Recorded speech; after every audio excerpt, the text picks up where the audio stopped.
पुराणः श्रीकृष्ण चैतन्य शरीरधारी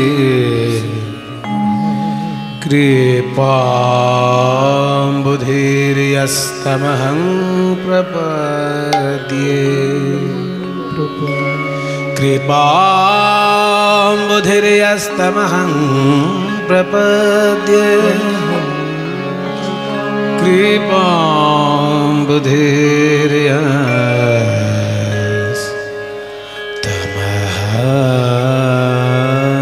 प्रपद्ये। জয় নিতাই। আস্তে আস্তে, এবার আর কথা না। উপস্থিত সকল গৌর গোবিন্দ অনুরাগী ভক্তবৃন্দ, সবার শ্রীচরণে আমার কোটি কোটি দণ্ডবৎ প্রণাম। আজ এই শুভ দিনে কান্দ্রায় মহাপ্রভুর আগমনের দিন এবং এই কান্দ্রা, তাই তো আজকের দিনেই মহাপ্রভু কান্দ্রায় এসেছিলে বলেন জনশ্রুতি। শাস্ত্রে বলা হয়েছে 24 বৎসরের যেই শেষ মাঘ মাস, তাহার শুক্লপক্ষে প্রভু করিলেন সন্ন্যাস। 24 বৎসর বয়সের শেষে যে মাঘ মাস, সেই মাঘ মাসের শুক্লপক্ষে চৈতন্যদেব সন্ন্যাস নিয়েছিলেন। সম্ভবত সেই দিনটা পয়লা মাঘ। সম্ভবত কেন বলছি, বিতর্ক আছে ডেটটা নিয়ে, তিথি নিয়ে কোনো বিতর্ক নেই। মাঘ মাসের শুক্লপক্ষে বলা হয়েছে, কোন তিথিতে সেটা পরিষ্কার বলা নেই, সেই জন্যই ডেট নিয়ে একটু বিতর্ক তৈরি হয়েছে। বলা হয়েছে 24 বৎসরের যেই শেষ মাঘ মাস, তাহার শুক্লপক্ষে প্রভু করিলেন সন্ন্যাস। সেই জন্য মহাপ্রভু সন্ন্যাস নিয়ে কাটোয়ায় সন্ন্যাস নিয়েছেন, এসে কান্দ্রার উপর দিয়েই আরো পশ্চিম দিকে এগিয়ে গেছিলেন। 3 দিন তিনি রাঢ় দেশ ভ্রমণ করেছিলেন। তারপর আবার ঘুরে ফিরে শান্তিপুরে এসে সচী মায়ের সঙ্গে দেখা হলো, তারপর পুরীধামে গমন করলেন। জনশ্রুতি অনুসারে আজকের দিন সেই দিন যেদিন মহাপ্রভু এসেছিলেন এই কান্দ্রায়, এবং সেই জায়গাটি ছোট্ট একটা মন্দির করে রাখা আছে ওই ভিতরের দিকে, গৌরাঙ্গ ডাঙ্গা। আপনারা যদি কেউ কীর্তন শোনে যাবার সময় প্রণাম করে যেতে চান, যেতে পারেন। ভিতরে গৌরাঙ্গ ডাঙ্গা বলে, যেখানে সাজির উৎসবটা হয়, তাই তো সাজির উৎসবটা তো ওখানেই হয়। ওই যে মহালয়ার সময় সাজি উৎসবটা যেখানে হয়, ওর মধ্যেই ওই জায়গাটাতে, ওই যেখানটা উৎসবটা হয় তার পিছন দিকটা, ওইটার মধ্যেই আর কি ছোট্ট একটা ঘর রাখা আছে, যেখানে মহাপ্রভু এসেছিলেন বলে সবাই শ্রদ্ধা করে। আপনারাও যদি পারেন একবার প্রণাম করবেন। আজকের দিনেই মহাপ্রভু এসেছিলেন, তাই আজকের এই পুণ্য লগ্নে, পুণ্য দিনে বৈষ্ণব পদকবি জ্ঞানদাসের এই লীলাভূমিতে হরিকথা পরিবেশন করার সৌভাগ্য আমার হয়েছে, আর আপনাদের শ্রবণের সৌভাগ্য হয়েছে।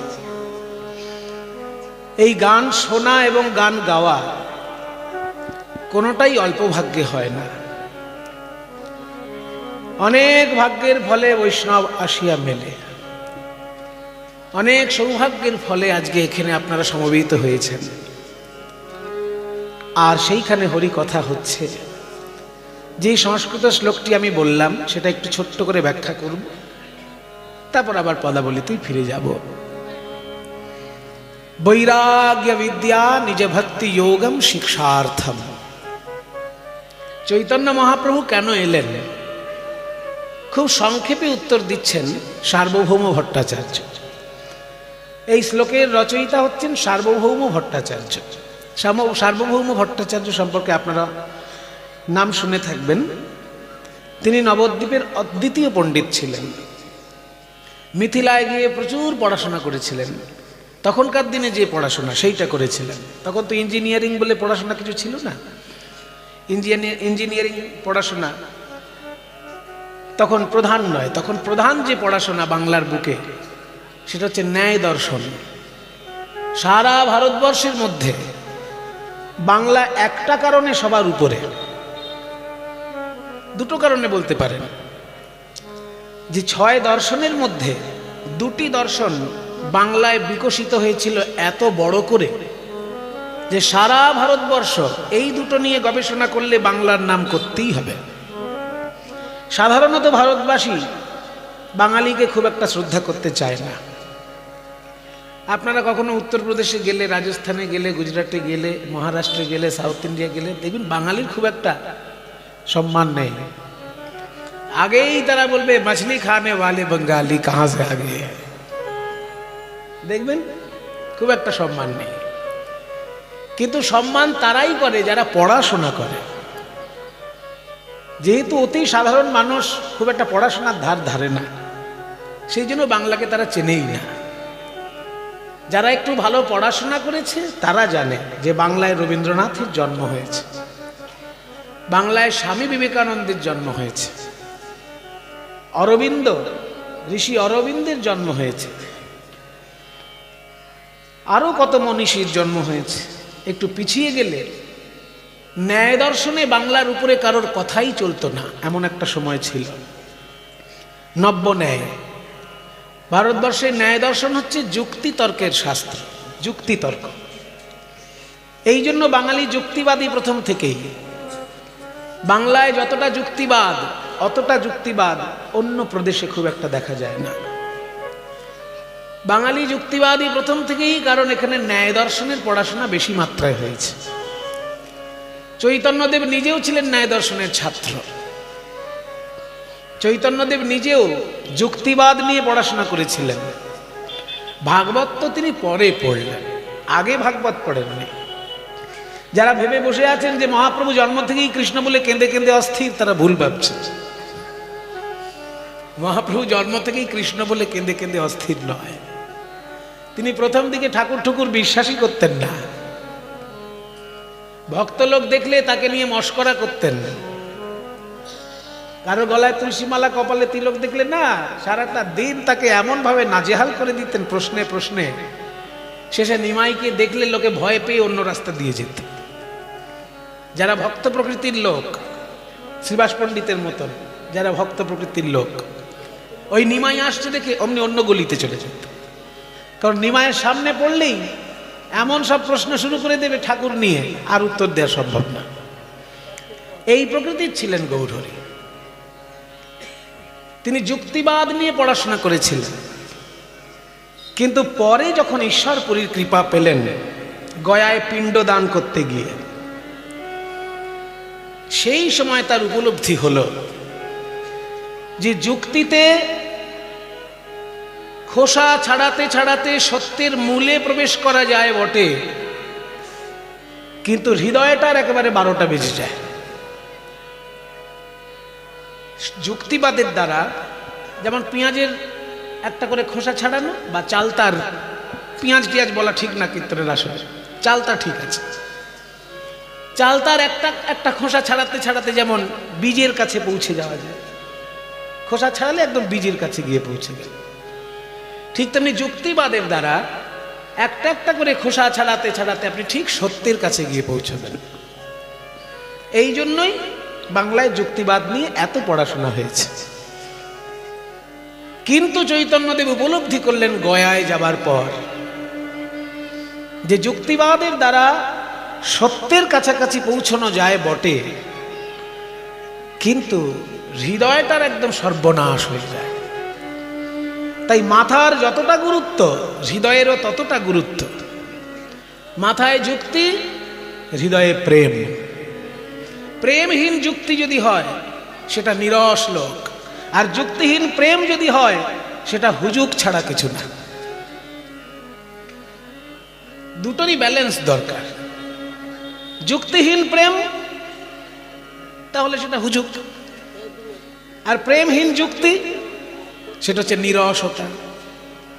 সেই জন্য চৈতন্যদেব এই দুটোর একটা ব্যালেন্স আনার চেষ্টা করলেন, যে একটা মানুষকে যদি মানুষের মতো হতে হয়, একটা মানুষ যদি ঠিক ঠিক মানুষ হতে চায়, তাহলে তাকে দুটো জিনিস সমানভাবে গুরুত্ব দিতে হবে। মাথাকেও গুরুত্ব দিতে হবে, হৃদয়কেও গুরুত্ব দিতে হবে।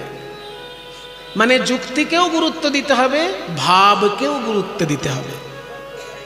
ভাব থাকে হৃদয়ে, যুক্তি থাকে মাথায়। তোমার যদি মাথা যুক্তি নেই, শুধু ভাব, তাহলে তুমি পাগল ছাড়া কিছু না। আর তোমার শুধু যুক্তিই আছে, ভাব নাই, তাহলে তুমি একটা পাথর, মানুষই না। পাথরের সঙ্গে তোমার কোনো পার্থক্য নেই, কারণ যুক্তি আছে, ভাব নেই। তাই ভাব আর যুক্তির একটা সামঞ্জস্য মানুষকে মেনে চলতে হয়। সেইটা চৈতন্যদেব বুঝলেন পরে, আগে বোঝেননি।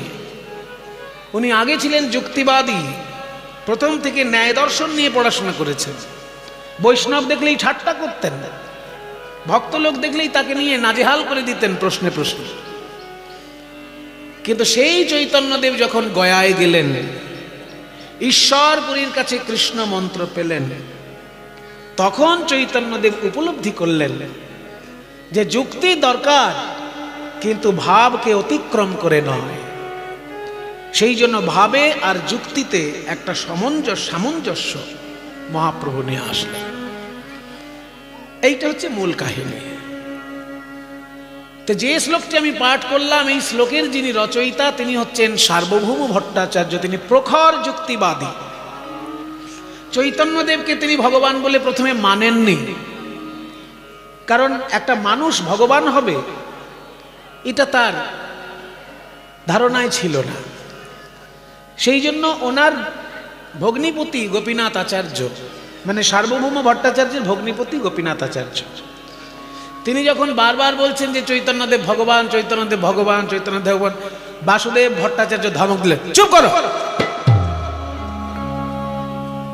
কি ভগবান ভগবান নিয়ে সামনে ছেলে মানুষই করছে। নিমাই একজন মহাপুরুষ, ভগবান ভগবান কেন বলছে? 24 বছর বয়সে সন্ন্যাস নিয়েছে, ও কি বোঝে শাস্ত্রের? ভারতবর্ষের শাস্ত্র এমন, সারাটা জীবন লেগে যাবে পড়াশোনা করতে করতে, শেষ করতে পারবে না ভারতের শাস্ত্র। যারা যারা সমালোচনা করার জন্য শুধুমাত্র জায়গা বেছে বেছে পড়ে, তাদের ঠিক ঠিক জ্ঞান হয় না। আপনি গীতা না পড়ে গীতার সমালোচনায় যদি প্রবৃত্ত হন, তাহলে আপনি ভুল করছেন। গীতার প্রথম থেকে শেষ অবধি আগে ভালো করে পড়বেন, তারপর মহাপুরুষদের ব্যাখ্যা পড়বেন। আপনি গীতার কিছুই বোঝেন না, কারণ গীতা যে যুগে লেখা হয়েছিল সেই যুগটা ছিল পরিষ্কার। তখন করলো কলকারখানা, কালো ধোঁয়া আমাদের বায়ু দূষিত করেনি। সেই জন্য পরিষ্কার পরিচ্ছন্ন যুগের একটা লেখা আপনি অপরিষ্কার যুগের লোক হয়ে বুঝে যাবেন, অত সহজ নয়। সেই জন্য সেই যুগের যেসব মহাপুরুষ, তাদের ব্যাখ্যা পড়ুন, তবে গীতাটাকে উপলব্ধি করবেন। আর গীতা উপলব্ধি না করেই আপনি আগেই গীতার সমালোচনা শুরু করে দিলেন। গীতাটা ভালো করে না পড়ে আপনি আগেই সমালোচনা শুরু করে দিলেন, আপনি ভুল করছেন। বেশিরভাগ লোকে করে তাই, গীতা পড়েনি অথচ গীতার বিরুদ্ধে বলার জন্য একেবারে লাফঝাপ শুরু করেছে। আরে গীতা পড়েছো, কি গীতা পড়েছো? ছোট্ট গীতা পড়লে তো হবে না, গীতার উপর যেসব ব্যাখ্যা আছে সেগুলো পড়ো। শঙ্করাচার্যের ব্যাখ্যা পড়ো, শ্রীধর স্বামীর ব্যাখ্যা পড়ো, বিশ্বনাথ চক্রবর্তীর ব্যাখ্যা পড়ো, লোকমান্য তিলকের ব্যাখ্যা পড়ো, নামদেবের ব্যাখ্যা পড়ো, ঋষি অরবিন্দের ব্যাখ্যা পড়ো, তবে তো তুমি গীতা সম্পর্কে কথা বলার অধিকারী। তুমি যা বুঝেছো উল্টো বুঝেছো হয়তো, আর তাই নিয়ে সমালোচনা শুরু করছো। তাই ভারতবর্ষের পড়াশোনা তো সহজ জিনিস নয়, একটা জীবন কিছুই না ভারতের বইপত্র পড়তে। তাই জন্য সার্বভৌম ভট্টাচার্য রেগে গেলেন, যখনই শুনছেন নিমাই ভগবান, নিমাই ভগবান, এক ধমক দিলেন, কি ভগবান ভগবান শুরু করেছে? 24 বছর মাত্র বয়স, ও বেচারা পড়াশোনা কতদূর করেছে যে সন্ন্যাসী হবে? সন্ন্যাসী হতে গেলে পড়াশোনা চাই, বেদান্ত দর্শন ভালো করে উপলব্ধি করা চাই। ও ঠাকুমা, কি ঝামেলা লাগালো সামনে বসে।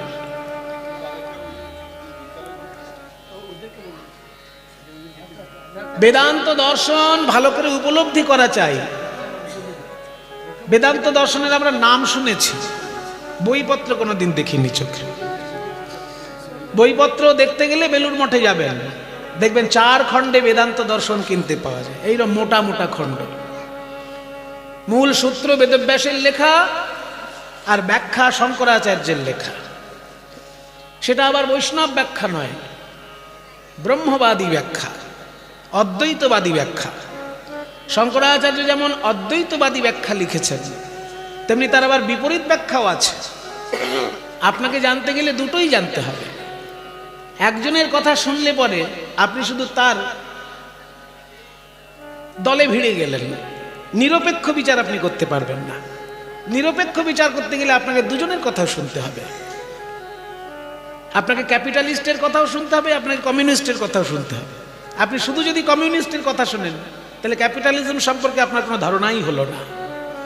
আর শুধু যদি ক্যাপিটালিস্টের কথা শোনেন, তাহলে কমিউনিজম সম্পর্কে আপনার কোনো ধারণা হলো না। শুনতে হবে দুজনেরই, ক্যাপিটালিস্টের কথাও শুনতে হবে, কমিউনিস্টের কথাও শুনতে হবে, মাঝখানে সোশ্যালিজমে এসে আপনাকে ভিড়তে হবে। তা না হলে আপনি শুধু একজনের কথা শুনলে পরে আপনি অন্ধের মতন তার দলে নাম লিখিয়ে ফেলবেন। অদ্বৈত প্রধান ব্যাখ্যা লিখেছেন শঙ্করাচার্য, তার বিপরীত ব্যাখ্যা রামানুজাচার্য। রামানুজাচার্যের আনুগত্যে পরবর্তীকালে অন্যান্য বৈষ্ণব আচার্যগণ বেদান্ত দর্শনের ব্যাখ্যা করেছেন। প্রায় 10 রকমের ব্যাখ্যা পাওয়া যায় বেদান্ত দর্শনের। দর্শন একটা, তার ব্যাখ্যা 10 রকমের। এগুলো পড়াশোনা করবে নিমাই, তবে তো 24 বছর বয়সে সন্ন্যাসী হয়ে গেছে, হই হুল্লোড় করে কীর্তন গিয়ে বেড়াচ্ছে, ও কি জানে বেদান্ত দর্শনের? তখন সার্বভৌম ভট্টাচার্য একদিন নিমাইকে বললেন, নিমাই, তোমার বেদান্ত শ্রবণ করা উচিত, সন্ন্যাসীর ধর্ম হচ্ছে বেদান্ত শ্রবণ। নিমাই বললেন, ঠিক আছে, শুনব। উনি বেদান্ত দর্শন পাঠ করে চলেছেন। বেদান্ত আমাদের ভারতবর্ষের আদি দর্শন। একটুখানি শ্লোকগুলো শুনুন, 2-1টা শ্লোক। ওম ঈশাবাস্যমিদং সর্বং যৎ কিঞ্চ জগৎ ইয়াং জগৎ তেন ত্যক্তেন ভুঞ্জিথা মা গৃধঃ কস্য স্বিদ্ধনা। ওম শৃण्वन्तु विश्वे अमृतस्य पुत्राः आयेधमानि दिव्यानि तस्थु वेदाहमेतं पुरुषं महन्तम् आदित्यवर्णं तमसो परस्तात् तमेव विदित्वा अतिमृत्युमेति नान्यपन्था विद्यते यनाय। ओम पाणिपादो यवनो गृहीता पश्यत्य चक्षुषशृणत्य कर्णः सा वेत्ति वेद्यं न हि तस्य वेत्ता तमाहुरग्र्यं पुरुषं पुराणम्। ओम दुवास पर्णा सयुजा सखाया समानं वृक्षं परिशस्व जाते तयोरेकं पिप्पलं साधुवत्ति यनश्नन्नु अविचाकशीति। বলে যাচ্ছেন বেদান্ত দর্শন, আর মাথা নিচু করে নিমাই শুনে যাচ্ছে। কিছুক্ষণ পর আপনা আপনি থেমে গেলেন সার্বভৌম। নিমাই, তুমি কোথায় বুঝতে পারছো, কোথায় বুঝতে পারছো না একটু বলবে তবে তো, তা নাহলে আমি বলে যাচ্ছি তুমি শুনে যাচ্ছ।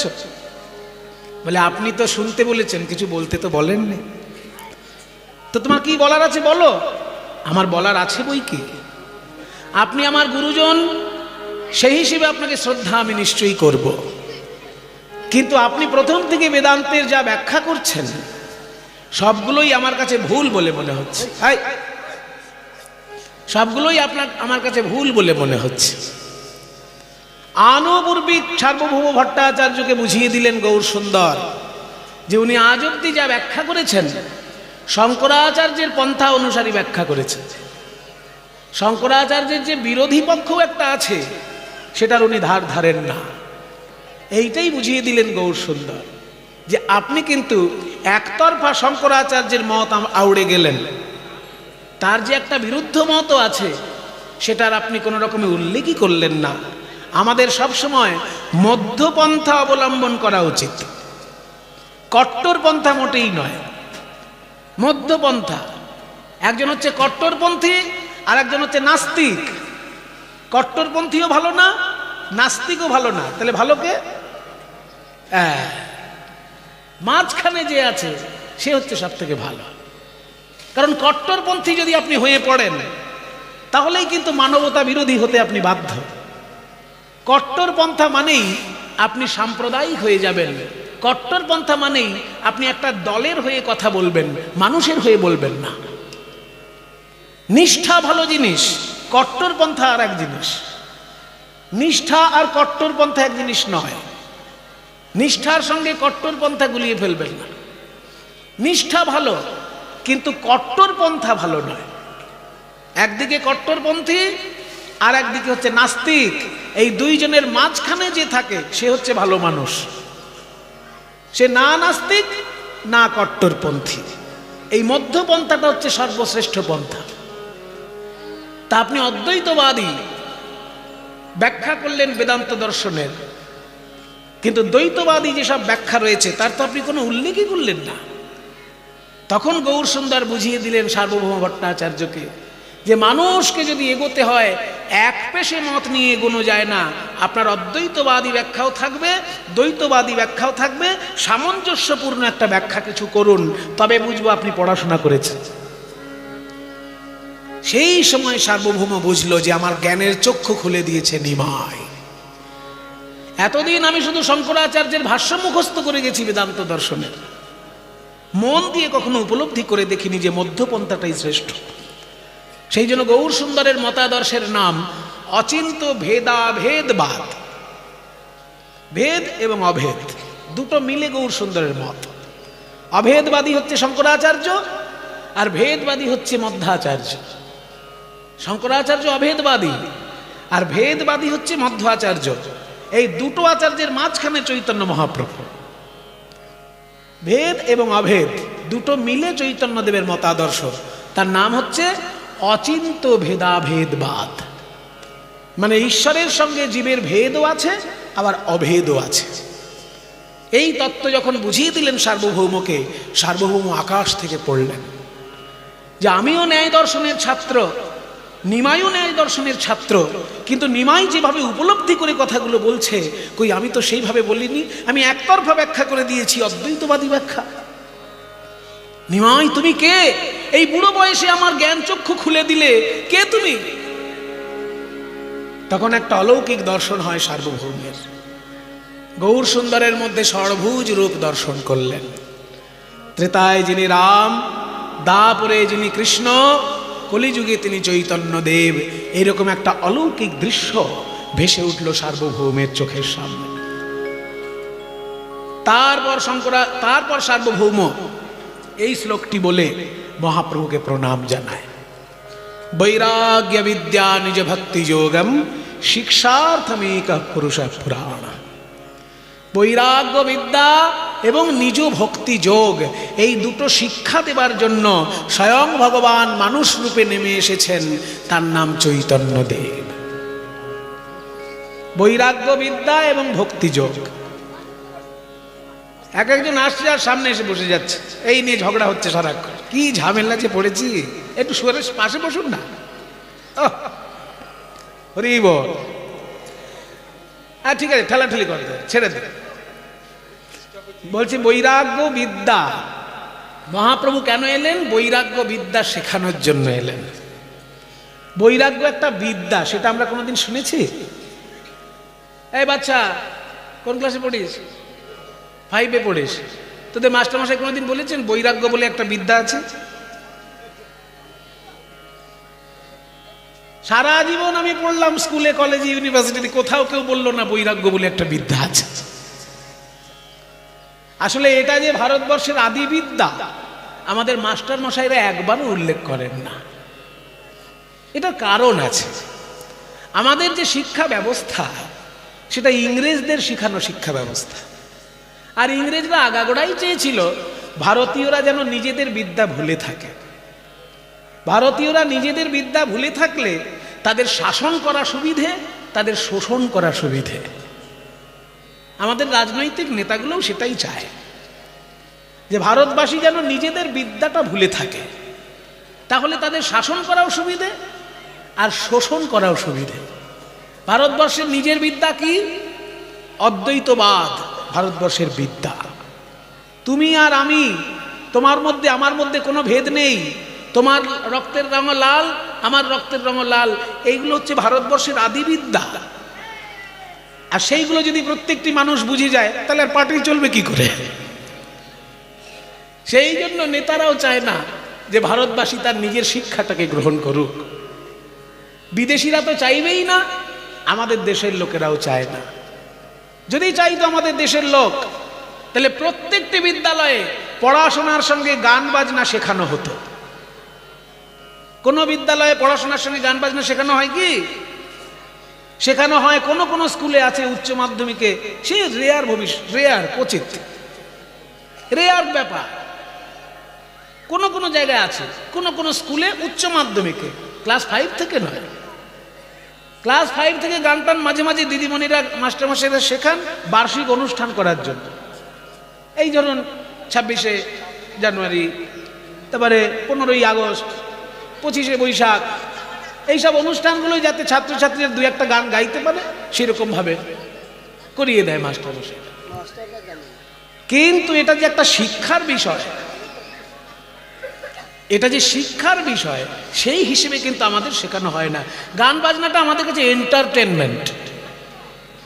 গান বাজনায় যে পার্ট অফ এডুকেশন, এটা কখনো আমাদেরকে শেখানো হয় কি? গানটা যে একটা এডুকেশনের জিনিস, সেটা কখনো আমাদের শেখানো হয় না। ও মায়েরা, কথা না, গান বাজনাটা একটা শিক্ষার বিষয়, বৈরাগ্যটা তেমনি একটা শিক্ষার বিষয়। গান বাজনা যদি ঠিক ঠিক করে কেউ করতে পারে, রাগ রাগিনী যদি ঠিক ঠিক করে কেউ করতে পারে, তাল তরঙ্গ যদি ঠিক ঠিক করে শিখতে পারে, কোনো আর্টের কাজ, যে কোনো আর্টের কাজ ভালো করে যদি শিখতে পারে কেউ, তার ভিতরে বৈরাগ্য আসতে বাধ্য। ভোগের মধ্যে ডুবে থাকলেও তার মনটা হয়ে যাবে বৈরাগী। এটা হচ্ছে শিল্পের নিয়ম, কিচ্ছু করার নেই। যে 1 নম্বর শিল্পী, যে শ্রেষ্ঠ শিল্পী, সে মনে মনে বৈরাগী। রবীন্দ্রনাথ মনে মনে বৈরাগী, নজরুল ইসলাম মনে মনে বৈরাগী। বাইরের কোনো আকর্ষণ তার কাছে আর কার্যকর নয়। সে সুন্দরকে সৃষ্টি করতে জানে। যে শিল্পী হয় সে সুন্দরকে সৃষ্টি করে, কিন্তু সুন্দরের মধ্যে তার মাখামাখি থাকে না। সুন্দর থেকে বিচ্ছিন্ন হৃদয় করেই সে সুন্দরকে সৃষ্টি করে। আশ্চর্য এসব তত্ত্ব কথা, একটু উঁচু মাপের হয়ে যাচ্ছে, কিছু মনে করবেন না। এসব সাধারণ লোকের জন্য নয়, কিন্তু তবু বলতে হয়, না বললে প্রচারটা হবে কি করে? ভারতবর্ষের আদি শিক্ষা হচ্ছে বৈরাগ্য শিক্ষা। এই যে ক্লাস 5-এ ছেলেটি পড়ে, ও তো বলতে পারলো না। ওর মাস্টারমশাই কোনোদিন বলেছে ওকে যে ভারতবর্ষের আদি শিক্ষা বৈরাগ্য শিক্ষা? মাধ্যমিক পর্যন্ত যারা পড়ছে স্কুলে, কেউ বলুক কোন মাস্টার বলেছে তাকে? ক্লাস 1 থেকে 10 পর্যন্ত কোন বিদ্যালয়ে, কোন মাস্টার মশাই, কোন মাদ্রাসায় কোন মাস্টারমশাই বলে যে বৈরাগ্য হচ্ছে ভারতবর্ষের আদি বিদ্যা? কীর্তনের আসরে আসলে শোনা যায়, ভাগবতের আসরে আসলে শোনা যায় যে তুমি ইতিহাস পড়ো, ভূগোল পড়ো, অঙ্ক পড়ো, বিজ্ঞান পড়ো, যাই পড়ো না কেন, বৈরাগ্য বিদ্যা হচ্ছে ভারতের আদি বিদ্যা। আর তুমি যেগুলো পড়ছো ওগুলো দরকার, কিন্তু ওগুলো আদি নয়। ওগুলো সংসারে চলতে গেলে, সমাজে চলতে গেলে ইতিহাস লাগে, ভূগোল লাগে, অঙ্ক লাগে, বিজ্ঞান লাগে, সব লাগে। কিন্তু বৈরাগ্যটা যদি ভিতরে না থাকে, তুমি আস্তে আস্তে একটা পশু তৈরি হবে, মানুষ কোনোদিন তৈরি হতে পারবে না, শিল্পী কোনোদিন তৈরি হতে পারবে না। উচ্চমানের শিল্পী হতে গেলে, উচ্চমানের মানুষ হতে গেলে, মহাপুরুষ হতে গেলে ভিতরে চাই বৈরাগ্য। আর সেই বৈরাগ্যটা ভারতবর্ষের আদি শিক্ষা। কিন্তু আমাদের কোনো স্কুলে সেটা শেখানো হয় না, কোনো মাদ্রাসায় সেটা শেখানো হয় না। ভারতবর্ষের আদি শিক্ষা বৈরাগ্য শিক্ষা। বৈরাগ্য কাকে বলে সংক্ষেপে বলে দিচ্ছি। বৈরাগ্য হচ্ছে বিষয় থেকে মনটা ইন্দ্রিয়কে বিচ্ছিন্ন করা। সহজে বুঝে নেন, বিষয় থেকে সরে আসার নাম বৈরাগ্য। বিষয় কাকে বলে? আমরা বিষয় মানে বুঝি 2 বিঘে জমি, 2 তলা বাড়ি, 2 লাখ টাকা। তা কিন্তু নয়, ওটা হচ্ছে বিষয়ের একটা অংশ মাত্র। বিষয় কাকে বলে? ইন্দ্রিয় যার প্রতি আকৃষ্ট হয় তাকে বলে বিষয়। চলে আসছি ন্যায় দর্শনে, এগুলো ন্যায় দর্শনের কথা। ন্যায় দর্শন অনুযায়ী ইন্দ্রিয় যার প্রতি আকৃষ্ট হয় তাকে বলে বিষয়। যেমন চোখ আকৃষ্ট হয় রূপের উপর, কান আকৃষ্ট হয় শব্দে, নাক আকৃষ্ট হয় গন্ধে, জিহ্বা আকৃষ্ট হয় স্বাদে, ত্বক আকৃষ্ট হয় স্পর্শে, মন আকৃষ্ট হয় চিন্তায় এবং অনুভূতিতে। অনুভূতিটা মনের ব্যাপার। তাহলে এই যে চিন্তা অনুভূতি এগুলো মনের ব্যাপার। আর যেগুলো বললাম পঞ্চ জ্ঞানেন্দ্রিয়, সেইগুলো যার প্রতি আকৃষ্ট হয় তাকে বলে বিষয়।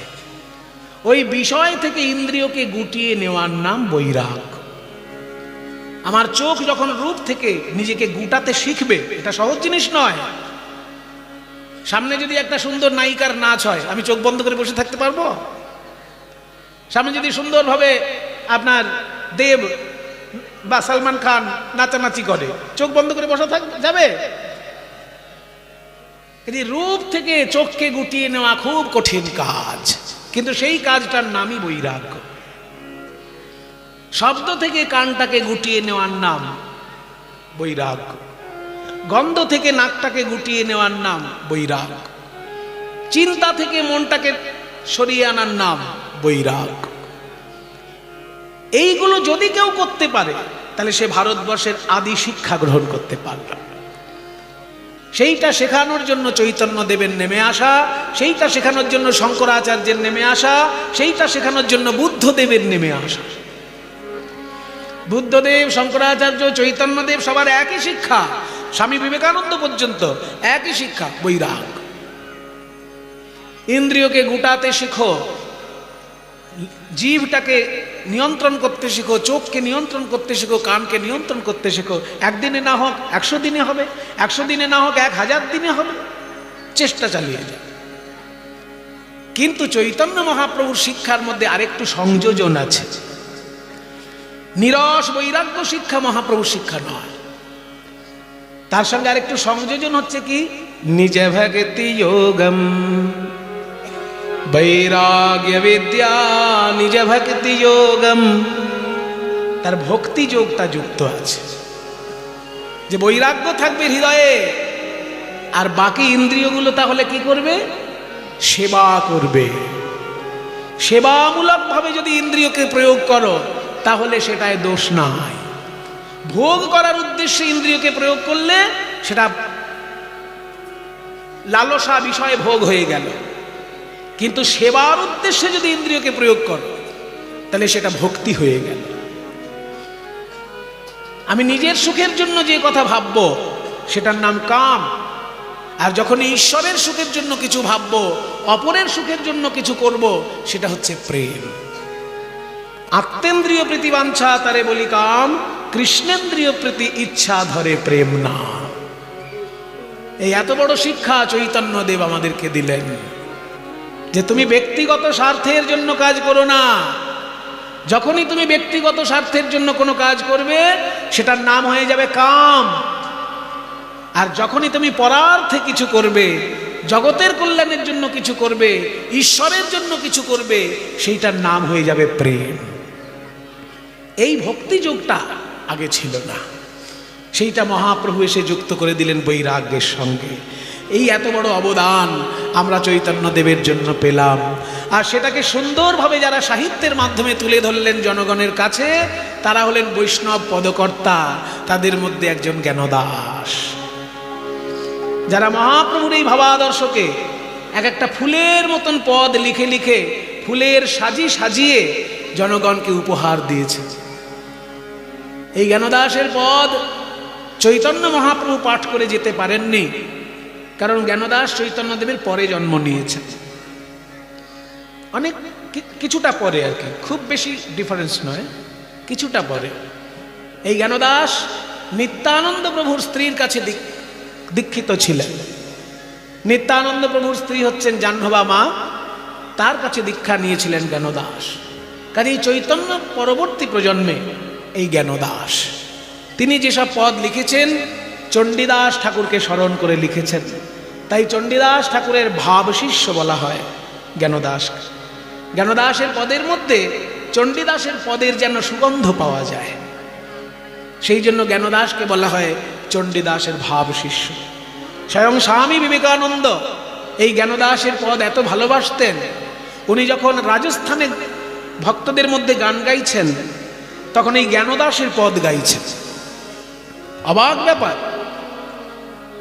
রাজস্থানের যেসব রাজস্থানী ভক্ত, আলোয়ার বলে জায়গা একটা, আলোয়ারের আগের নাম ছিল সৌভদেশ, যেখানে শাল্য রাজার বাড়ি ছিল।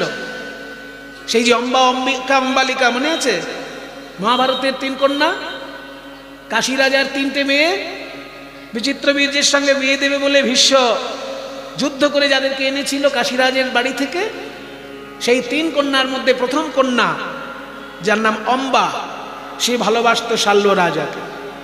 ওই শাল্য রাজার বাড়ি ছিল যেখানে, তার নাম হচ্ছে সৌভদেশ। প্রাচীনকালে বলা হতো সৌভদেশ, এখন বলা হয় আলোয়ার, রাজস্থান। সেইখানে যখন স্বামী বিবেকানন্দ গান গাইছেন, এই জ্ঞানদাসের পদ গান গাইছেন। কিন্তু যারা গান শুনছে তারা তো সব রাজস্থানের লোক, বাংলা ভাষার কিছু বোঝে না, তাই তাদেরকে বোঝানোর জন্য স্বামী বিবেকানন্দ হিন্দিতে অনুবাদ করে দিয়েছিলেন এই জ্ঞানদাসের পদ। চিন্তা করা যায়, আমাদের মহাপুরুষদেরকে আমরা জানি না, চিনি না। স্বামী বিবেকানন্দ বেদান্ত দর্শনের লোক, তার পদাবলী সাহিত্য ভালোবাসার কথা নয়, কিন্তু তার গুরু রামকৃষ্ণদেব দিনরাত পদাবলীর রসে ডুবে থাকতেন, সেই জন্য স্বামী বিবেকানন্দের মধ্যেও পদাবলীর রস এসেছে। উনি রাজস্থানে যখন গান গাইছেন হিন্দিতে অনুবাদ করে দিচ্ছেন জ্ঞানদাসের পদ। এই কান্দ্রার লোকের গর্ব করা উচিত যে কান্দ্রার এই জ্ঞানদাসের পদাবলী স্বয়ং স্বামী বিবেকানন্দ আলোয়ারে গান গেয়েছেন এবং সেটা হিন্দিতে ব্যাখ্যা করে করে গিয়েছেন। গোকুল চন্দ্র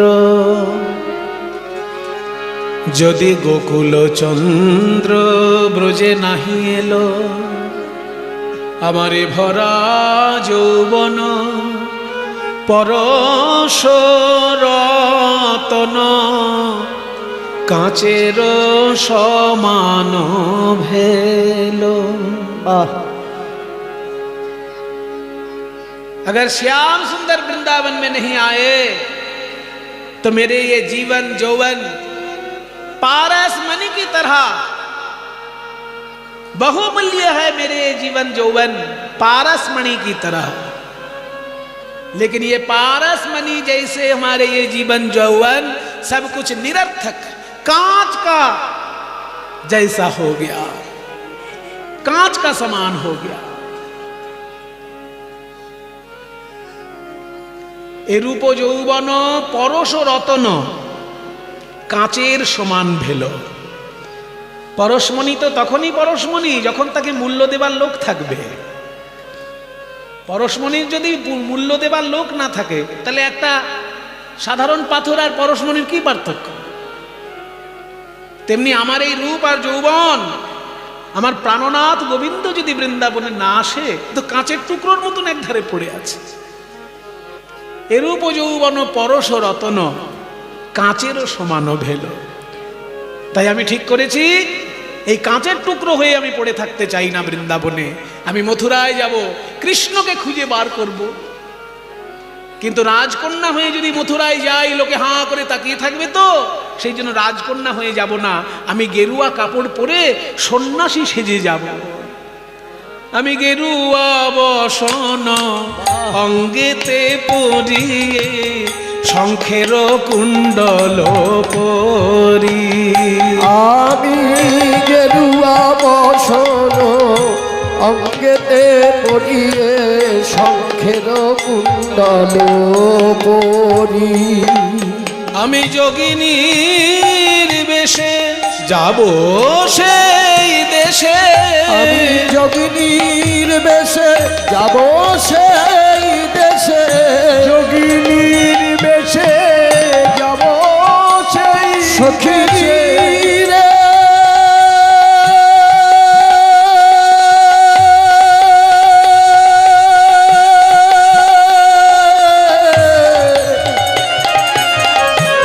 সখী রে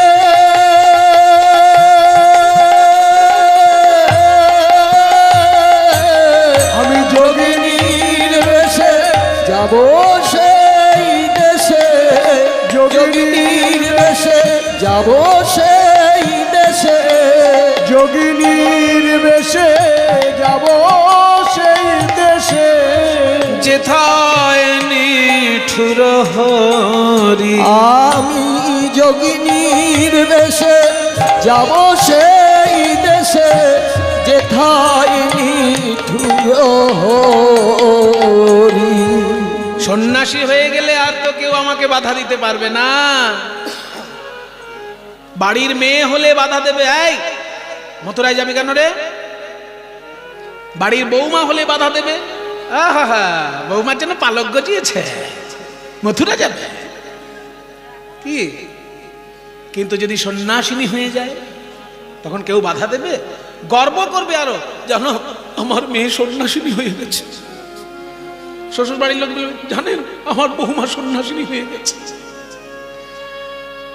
কাজে যদি সন্ন্যাসিনী হতে পারি কেউ আমাকে বাধা দিতে পারবে না। আমি মথুরায় যাব। আমি মথুরা নগরে প্রতি ঘরে ঘরে বেড়াবো যোগিনী হয়ে। আমি মথুরা নগরে প্রতি ঘরে ঘরে বেড়াবো যোগিনী হয়ে। আমি মথুরা নগরে প্রতি ঘরে ঘরে বেড়াবো যোগিনী হয়ে। আমি মথুরা নগরে প্রতি ঘরে ঘরে বেড়াবো যোগিনী হয়ে। আহা যদি কারো ঘরে মিলে গুণনিধি, ওই যদি কারো ঘরে মিলে গুণনিধি, যদি কারো ঘরে মিলে গুণনিধি, যদি কারো ঘরে মিলে গুণনিধি, আমি বাঁধিব অঞ্চল দিয়ে। ওই যদি কারো ঘরে মিলে গুণনিধি, আমি বাঁধিব অঞ্চল দিয়ে। অঞ্চল দিয়ে বাঁধবো, দড়ি দিয়ে নয়। অঞ্চল মানে কি? আঁচল। কোন আঁচল জানিস? শাড়ির আঁচল নয়, অনুরাগের অঞ্চলে বেঁধে আনিব। অনুরাগের অঞ্চলে বেঁধে আনিব। অনুরাগের অঞ্চলে বেঁধে আনিব। অনুরাগের অঞ্চলে বেঁধে আনিব। অনুরাগের অঞ্চলে বেঁধে আনিব। অনুরাগের অঞ্চলে বেঁধে আনিব। অনুরাগের অঞ্চলে বেঁধে আনিব। যে বাঁধন কৃষ্ণ এড়াতে নারবে, দড়ির বাঁধন হলে ছিন্ন করে দেবে। আমরা তো চিনি কৃষ্ণকে হাড়ে হাড়ে। সারা পৃথিবীর লোক কৃষ্ণকে না চিনতে পারে, আমরা ব্রজবাসীরা কৃষ্ণকে হাড়ে হাড়ে চিনি। মা যশোদা যখন ওকে বেঁধেছিল, গরু বাঁধা দড়ি দিয়ে যখন বাঁধছিল, যতবার চেষ্টা করে দেখে 2 আঙুল কম পড়ছে। 4 আঙুল নয়, 6 আঙুল নয়, 2 আঙুল। কেন 2 আঙুল কেন? 1 আঙুল হচ্ছে ভক্তের সাধনা, আর 1 আঙুল হচ্ছে ভগবানের কৃপা। এই দুটো যখন সমান সমান হবে তবে ভক্ত ভগবানের মিলন হবে। আপনি শুধু সাধনা করে যদি এগোতে থাকেন, ভগবানের কৃপা যদি না হয়, তাহলে কিন্তু মিলন হবে না। আবার তিনি কৃপাই করে চলেছেন, আপনি মোটেই সাধনা করছেন না, তাহলেও মিলন হবে না। তার কৃপা আপনার সাধনা, এই দুটো যদি সমান সমান হয়, কৃপা করতে করতে তিনি নিচে নামবেন, আর সাধনা করতে করতে আপনি উপরে উঠবেন, মাঝ পথে ঠিক দুজনের দেখা হয়ে যাবে। ওই জন্য 2 আঙুল কম। মা যশোদা যখন দড়ি দিয়ে বেঁধেছিল, বাঁধতে পারেনি। শেষকালে যখন, হা গোপাল আমি তোকে বাঁধতে পারছি না কেন, এই বলে যখন কেঁদে উঠেছিল, তখন গোপাল বাঁধা পড়লেন। ভাগবত কি বলল? দৃষ্ট্বা পরিশ্রমং কৃষ্ণ কৃপয়া আসিত স্ববন্ধনে। ভাগবতের শ্লোক। মায়ের পরিশ্রম দেখে কৃষ্ণ কৃপা করে বন্ধন স্বীকার করলেন। তাই বলছেন, অনুরাগের অঞ্চলে বেঁধে আনিব, অনুরাগের অঞ্চলে বেঁধে আনিব, যে বাঁধন কৃষ্ণ এড়াতে নারবে, অনুরাগের অঞ্চলে বেঁধে আনিব, যে বাঁধন কৃষ্ণ এড়াতে নারবে, যতই যতন করুক না কেন, যে বাঁধন কৃষ্ণ এড়াতে নারবে, যতই যতন করুক না কেন, যে বাঁধন কৃষ্ণ এড়াতে নারবে, যতই যতন করুক না কেন, অনুরাগের অঞ্চলে বেঁধে আনিব, বেড়াবো যোগিনী হয়ে, পুনঃভাবে মনে বাঁধিব কেমনে, সে প্রাণ বধুয়া হাতে। হরিবল হরিবল। পুলিশ অফিসার যখন চোর ধরে, মাঝে মাঝে একটু প্রাকৃত উদাহরণ না দিলে তো বুঝে না, একটু ওই জন্য উদাহরণ দিই। পুলিশ অফিসার যখন চোর ধরে, দয়া মায়া করলে হবে চোরের উপর? হ্যাঁ, তখন চোরকে ভাবতে হবে বেটা জঙ্গি, তবে তো তাকে ধরতে পারবে।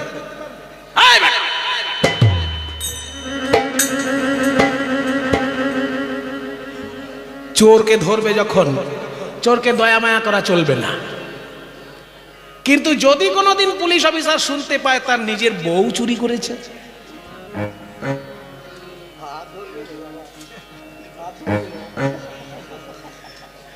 তখন এমনি চোরের হাত যেভাবে ধরে, ওই হাতটা সেরকম ধরতে পারবে কি? বলুন। হ্যাঁ গো, তুমি আমার সম্মানটা কোথায় খোয়ালে, তুমি সে যে চুরি করলে, কি আর করবো, চলো আস্তে আস্তে চলো জেলখানায়। তখন কি হাতটা ওইভাবে ধরতে পারবে? এমনি চোরের হাত যখন ধরে, তার হাতে বাঁধাটা সহজ, অন্য লোকের, যাকে আমি ভালোবাসি তাকে করে বাঁধবো। পুনঃভাবে মনে বাঁধিব কেমনে, সে প্রাণ বধুয়া হাতে, পুনঃভাবে মনে বাঁধিব কেমনে, সে প্রাণ বধুয়া হাতে, আহা বাঁধিয়া কেমনে ধরিব পরাণে, তাই ভাবিতেছি চিতে আমি, বাঁধিয়া কেমনে ধরিব পরাণে, তাই ভাবিতেছি চিতে। আমি আমার প্রাণনাথের হাতে বাঁধবো কি করে, প্রথম কথা। আর যদি কষ্টে শিষ্টে বেঁধে ফেললাম, আমি বাঁচবো কি করে? আমার ওই প্রাণ গোবিন্দের হাতের বাঁধন আমি সহ্য করতে পারবো? মা যশোদা গোপালের হাতে বেঁধেছে আমি শুনেছি, কিন্তু তখন তো আমি ছিলাম না কাছে, আমি তো দেখিনি। তার হাতে বাঁধা তো আমার সহ্য করা সম্ভব নয়। বাঁধিয়া কেমনে ধরিব পরাণে, তাই ভাবিতেছি চিতে, বাঁধিয়া কেমনে ধরিব পরাণে তাই ভাবিতেছি। ভাবিতে। এইবার পদকর্তা জ্ঞানদাস কথা বলবেন। এতক্ষণ কথা বললেন রাধারানী, পদের শেষ দুটো লাইনে পদকর্তা কথা বলবেন।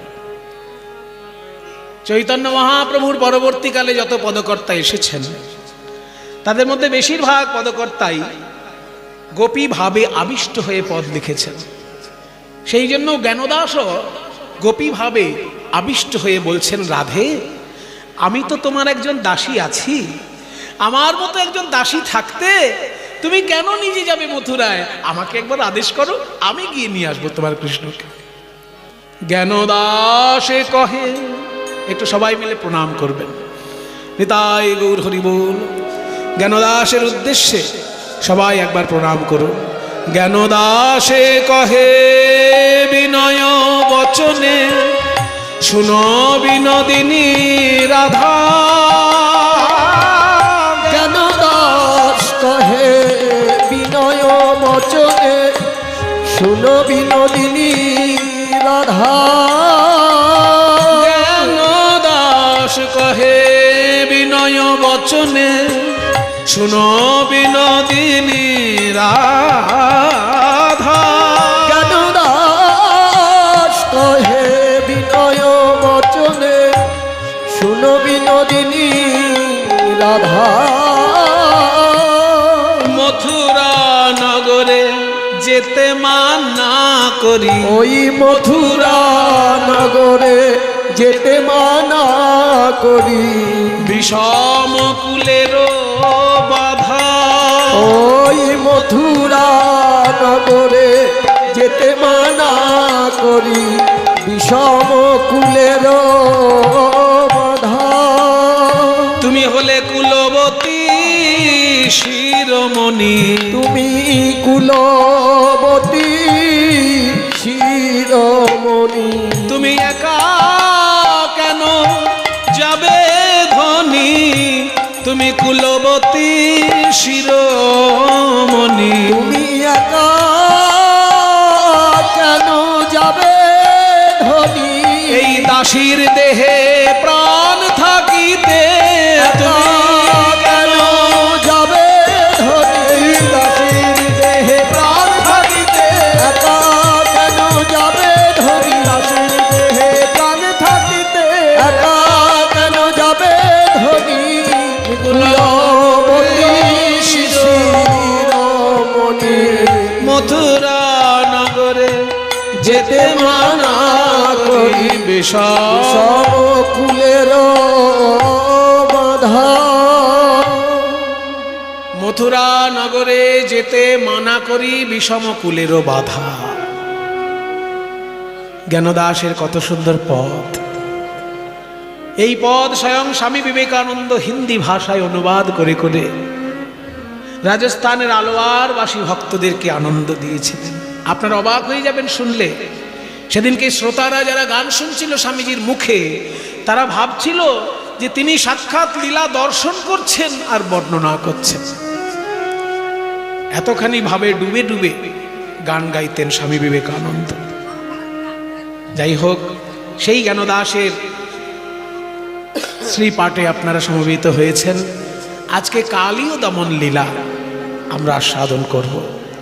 প্রেমের ঠাকুর গৌর সুন্দর বৃন্দাবন দর্শন করতে করতে কালীদহ ঘাটের কাছে গিয়ে যখনই দাঁড়িয়েছেন, অমনি বলভদ্র ভট্টাচার্য বলছে, প্রভু ওই দেখো কালীদহ ঘাট, এই তো কদম্ব তরু রয়ু পরে চড়িয়া দিলেন ঝাঁপ। বলি এই তো কদম্ব তরুর উপরে ছড়িয়া দিলে তো ঝাঁপ। হেথা শিশুকুল কাঁদিয়া আকুল, হেথা শিশুকুল কাঁদিয়া আকুল, সুরবন হেরি কাঁপ। হেথা শিশুকুল কাঁদিয়া আকুল, সুরবন হেরিকা। ভারতবর্ষের মানুষ গাছপালাকে শুধু সম্মান করে না, পূজা করে। ও মায়েরা, আমাদের মুনি ঋষিরা শিখিয়েছেন, যার কাছে তুমি উপকার পাবে তাকে শুধু সম্মান করবে না, পুজো করবে। যেমন গরু, গরুকে আমরা পুজো করি কেন? গরু আমাদেরকে যে দুগ্ধ দেয়, বিশ্ব ব্রহ্মাণ্ডে কোনো প্রাণীর ক্ষমতা নেই সেই দুগ্ধ দেবে। দুধ তো সবার আছে, বাঁদরের দুধ আছে, ছাগলের দুধ আছে, কুকুরের দুধ আছে, বিড়ালের দুধ আছে, বাঘের দুধ আছে, কি দুধের অভাব? কুকুর, বিড়াল, ছাগল সবার দুধ, শুয়োরেরও দুধ আছে। কিন্তু দুধটা গরুর দুধের সঙ্গে কারোর তুলনা নয়। কেন? এটা বিজ্ঞানীরা বলেছেন, আমরা নই। আমরা তো কীর্তনিয়া কত কি বলে দেবো তার ঠিক নেই, কিন্তু বিজ্ঞানীগণ বলছেন, যারা একটু পড়াশোনা করেছেন, মাধ্যমিক অবধি যারা পড়েছেন তাদের কথা বলছি, বেশি উঁচু পড়াশোনা লাগবে না। মাধ্যমিকে যারা পড়েছেন একবার জীবন বিজ্ঞানটা স্মরণ করুন। সেখানে কি বলা হয়েছে? সুষম খাদ্য কাকে বলে? সুষম খাদ্য, সুষম আহার কাকে বলে? যে আহারের মধ্যে 6 রকমের খাদ্যগুণ একসঙ্গে থাকে। খাদ্য তো 6 রকমের হয়।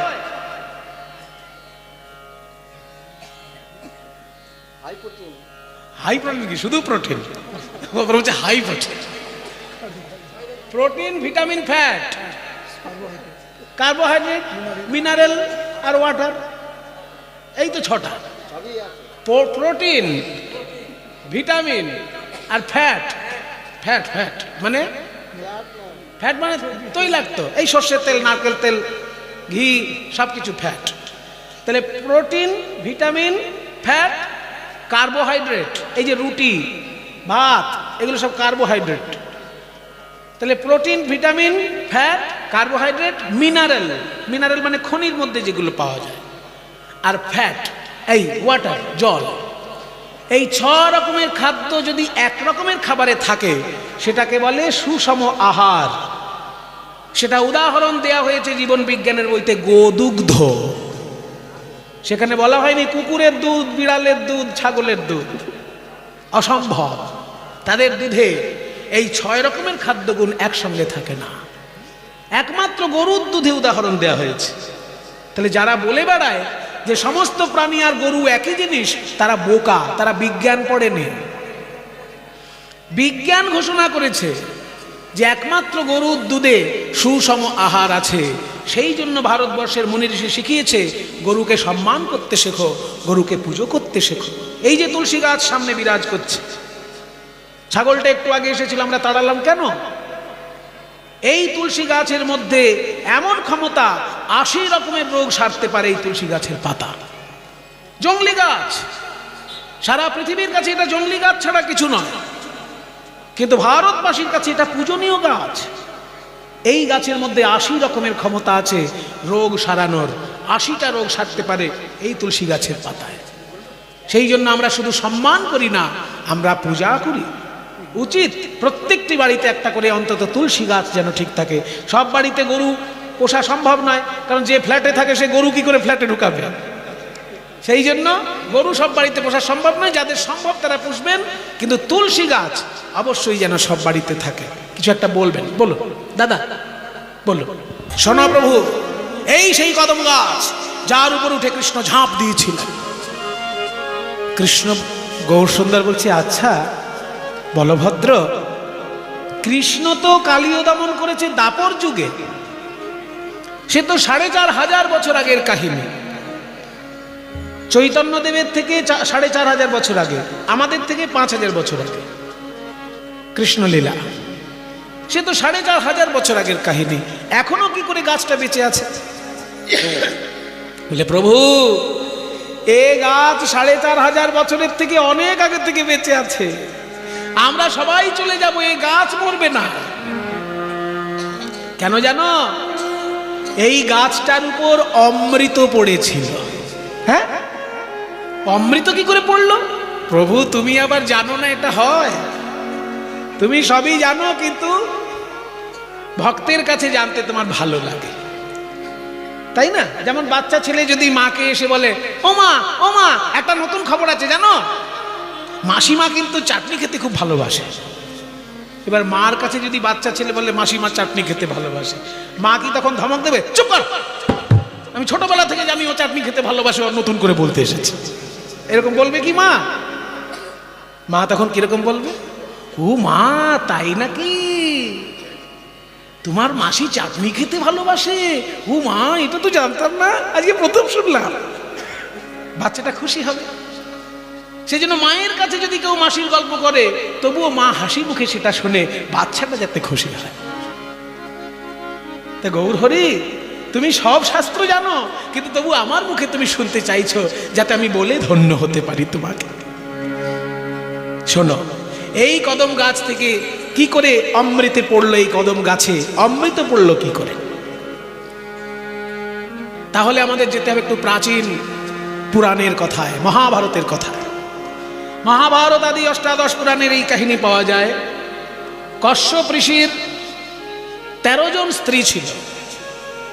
তার মধ্যে দুজনের মধ্যে সারাক্ষণ ঝগড়া লেগে থাকত। 13 জন স্ত্রী হচ্ছে দক্ষ রাজার মেয়ে। আর এই দক্ষ রাজার মেয়ে 13 জনকেই বিবাহ করেছিলেন, মানে অনেক মেয়ে ছিল, তার মধ্যে 13 জনকে বিবাহ করেছিলেন কশ্যপ ঋষি। এই কশ্যপ ঋষির 13 জন স্ত্রীর মধ্যে দুজনের সারাক্ষণ ঝগড়া লেগে থাকত। একজনের নাম হচ্ছে কদ্রু, একজনের নাম হচ্ছে বিনতা। কদ্রু হচ্ছে সাপেদের মা, আর বিনতা হচ্ছে পক্ষী জাতির মা। সাপেদের মা কদ্রু সারাক্ষণ দিদির সঙ্গে ঝগড়া করে। তখনও বিনতার কোনো সন্তানাদি হয়নি, সেই জন্য বাজা বাজা বাজা বলে অপমান করে ঝগড়া করে। তো একদিনকে একটা সামান্য বিষয় নিয়ে ঝগড়া বেঁধে গেল। ইন্দ্রের ঘোড়ার লেজটা কালো না সাদা, এই নিয়ে ঝগড়া বেঁধে গেল। বিনতা জানতো ইন্দ্রের ঘোড়ার লেজ সাদা, ইন্দ্রের ঘোড়াও সাদা, ঘোড়ার লেজও সাদা। কিন্তু কদ্রু ঝগড়া করে বসলো, না, ইন্দ্রের ঘোড়ার লেজ কালো। বিনতা বলছে, ওরে বোন, ঝগড়া করিস না, আমি জানি ইন্দ্রের ঘোড়াও সাদা, ঘোড়ার লেজও সাদা। বলে, না না না না, আমি যখন বলেছি ইন্দ্রের ঘোড়ার লেজ কালো, তো কালোই হবে। বলে, তাহলে কালকে সকালে গিয়ে দেখা যাক। ঠিক আছে, দেখা যাক। শোন দিদি, ইন্দ্রের ঘোড়ার লেজ যদি সাদা হয় তাহলে আমি তোর দাসী হব, আর ইন্দ্রের ঘোড়ার লেজ যদি কালো হয়, দিদি হয়েও তুই কিন্তু আমার দাসী হবি। রাজি? বিনতা বলে, হ্যাঁ রাজি, আমি জানি তো ইন্দ্রের ঘোড়ার লেজ সাদা, আমি তো দাসী হব। চল সকালে গিয়ে দেখি। রাতের বেলায় কদ্রু তলে তলে খবর নিল ইন্দ্রের ঘোড়ার লেজটা কি সত্যিই সাদা না কালো। একজন এসে খবর দিয়ে বলল, আপনি ভুল করে তর্ক করছেন, ইন্দ্রের ঘোড়ার লেজ তো সাদা। হি, সাদা? তাহলে সারা জীবন দিদির দাসী হয়ে থাকতে হবে, দিদির পায়ে তেল মাখাতে হবে, দিদির বিছানা ছেড়ে দিতে হবে, দিদির কাপড় কেচে দিতে হবে। ওসব আমার দ্বারা হবে না। আয় তো আমার ছেলেরা, মানে সাপ, কদ্রুর সন্তান তো সাপ, আমার ফর্সা ছেলেগুলো আসিস না, কালো ছেলেগুলো আয়। সাপ তো সাদাও আছে, কালো আছে, নানা রঙের সাপ আছে। আমার ফর্সা ছেলেগুলো আসিস না, কালো ছেলেগুলো আয়। তখন কালো সাপগুলো ধীরে ধীরে আসছে। বলো মা, তোরা যা, দূর থেকে আমরা দেখবো ইন্দ্রের ঘোড়া, তোরা রাতারাতি চলে যা, ইন্দ্রের ঘোড়ার লেজটাকে পেঁচিয়ে থাকবে। ইন্দ্রের ঘোড়ার লেজটাকে কালো কালো সাপ লাগিয়ে পেঁচিয়ে থাক, যাতে সকালবেলা দেখে মনে হয় ইন্দ্রের ঘোড়ার লেজটা কালো। এবার বাধ্য ছেলে, কালো কালো কালো কালো ছেলেরা, সাপেরা, তারা গিয়ে ইন্দ্রের ঘোড়ার লেজটাকে জড়িয়ে রাখলো।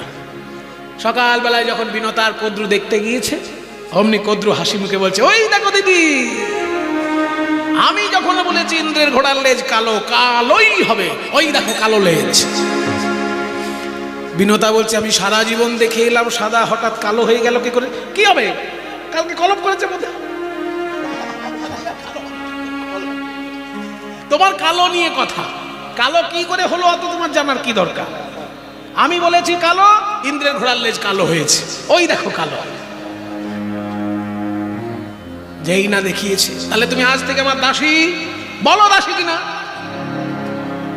শর্ত অনুযায়ী তো তাই হবে বোন, কিন্তু দিদি হয়ে আমি তোর পায়ে তেল মাখাবো, তোর ভালো লাগবে? ওসব বুঝি না, দাসী যখন হয়েছ দাসীর কাজ করবে। কতদিন এই দাসী বৃত্তি আমার থাকবে? আগে থেকেই কতদিন দাসী বৃত্তি থাকবে? শুনে নাও, তোমার এই দাসী বৃত্তি ততদিন থাকবে, তুমি তো বাঁচা, তোমার কোনো ছেলে পিলে নেই। যেদিনকে তোমার পেটে ছেলে হবে, ওই ছেলে স্বর্গে গিয়ে আমার ছেলেদের জন্য অমৃত এনে দেবে, সেদিনকে তুমি দাসী বৃত্তি থেকে মুক্তি লাভ করবে। তোমার আগে ছেলে হোক, ততদিন পর্যন্ত দাসী হোক। নিঃসন্তান বিনতা সেদিন থেকে শুরু করলো কঠোর তপস্যা। সারাদিন কদ্রুর সেবা করে, কদ্রু ঘুমিয়ে পড়লেই বিষ্ণুর ধ্যান করে, বিষ্ণুর ধ্যান করে সারা রাত, আর সারাদিন সেবা করে কদ্রুর।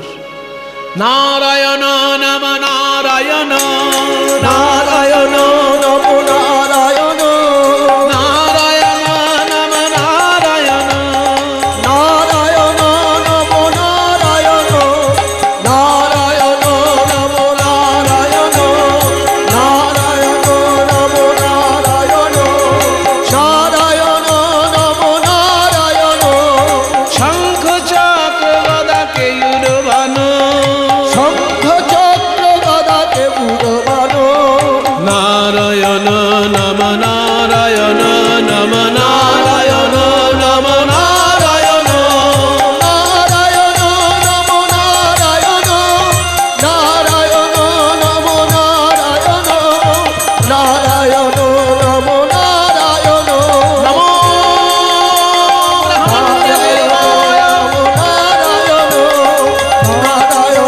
নম নারায়ণ, ব্রহ্মণহিতায় চ জগদ্ধিতায় কৃষ্ণায় গোবিন্দায় নমঃ।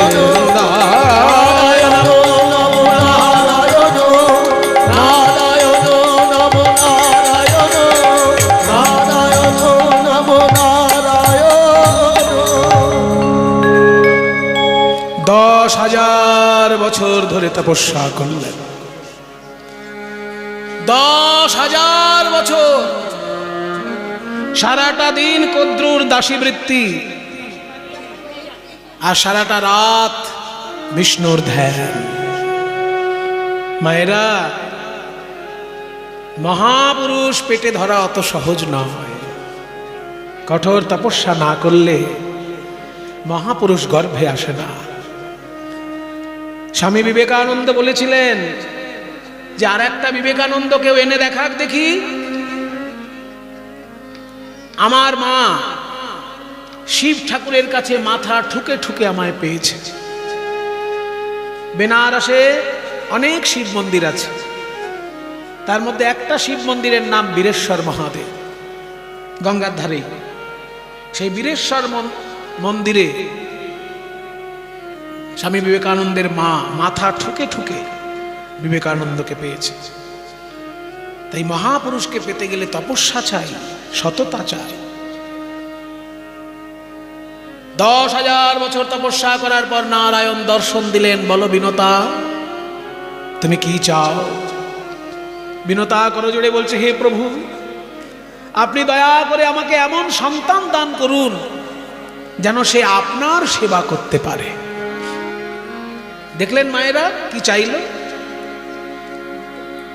কি চাইল? বলল কি যেন আমার দাসী বৃত্তি থেকে মুক্তি ঘটায়? বলল না। ওই জন্য ঠাকুরের কাছে চাইতেও শিখতে হয়। সে বলল এমন সন্তান দান করুন সে যেন আপনার সেবা করে। আর বিষ্ণুর সেবক যদি কোনো সন্তান হয়, ঈশ্বরের ভক্ত যদি কোনো সন্তান হয়, সে মা বাবাকে অশ্রদ্ধা করতেই পারবে না,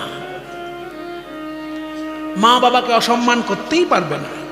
মা বাবাকে অসম্মান করছে অথচ গলায় তুলসী মালা নিয়ে নামের জপ করছে, সে একটা ভণ্ড,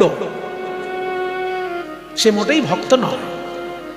যে বাবা মাকে কষ্ট দিয়ে, বাবা মাকে অসম্মান করে হরিনাম জপ করবে, তার হরিনাম জপ সফল হবে না। চৈতন্য মহাপ্রভু নিজে মাতৃভক্ত ছিলেন, রামকৃষ্ণদেব নিজে মাতৃভক্ত ছিলেন। স্বামী বিবেকানন্দ সন্ন্যাসী হওয়ার পর সংসার ভুলে যেতে হয়, কিন্তু স্বামী বিবেকানন্দ সবাইকে ভুলেছেন, মাকে ভুলেননি। মায়ের শেষ দিন পর্যন্ত মায়ের সেবা করে গিয়েছেন স্বামী বিবেকানন্দ। কাজে যদি কেউ ভাবেন যে মা বাবাকে কষ্ট দিচ্ছি অথচ জপের মালায় জপ করছি, অত সহজ নয়, হবে না আপনার জপ। তাই ভক্ত, কৃষ্ণ ভক্ত, ঈশ্বর ভক্ত ছেলে কখনো মা বাবার প্রতি অসম্মান করতে পারেই না। তাই বলল যে আপনার ভক্ত যেন হয় এমন সন্তান দান করুন।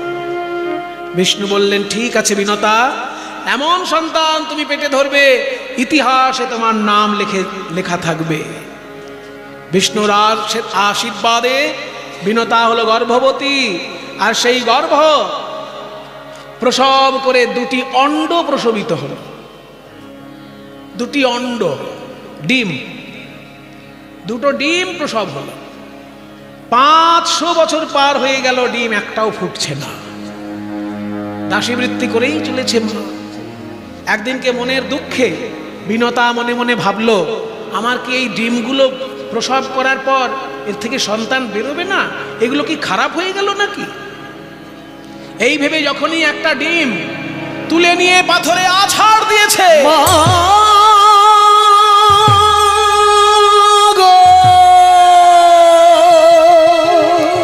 অমনি তার ভিতর থেকে বিকলাঙ্গ একটি শিশু বেরিয়ে এলো।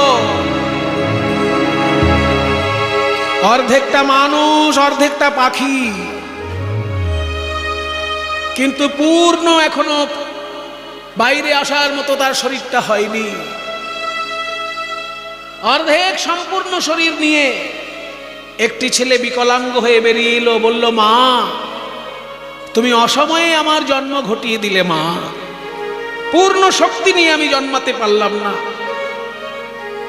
তাই আমি তোমার সেবা করতে পারলাম না বলে খুব খারাপ লাগছে। আমি উড়ে চলে যাচ্ছি, সূর্যের রথের আমি সারথি হয়ে থাকবো মা।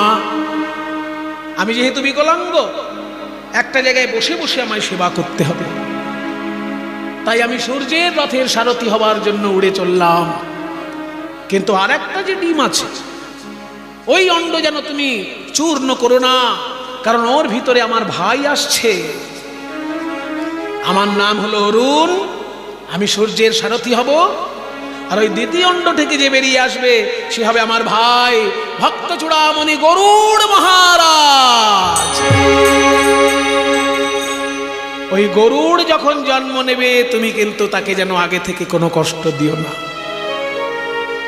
ও তোমার দাসীবৃত্তি থেকে মুক্তি ঘটাবে। 500 বছর পর আবার দ্বিতীয় অণ্ড বিদীর্ণ করে গরুড় মহারাজ বেরিয়ে এলেন। বেরোনোর সঙ্গে সঙ্গে এক ডানা ঝাপটা দিয়ে আকাশে উড়ে গেলেন।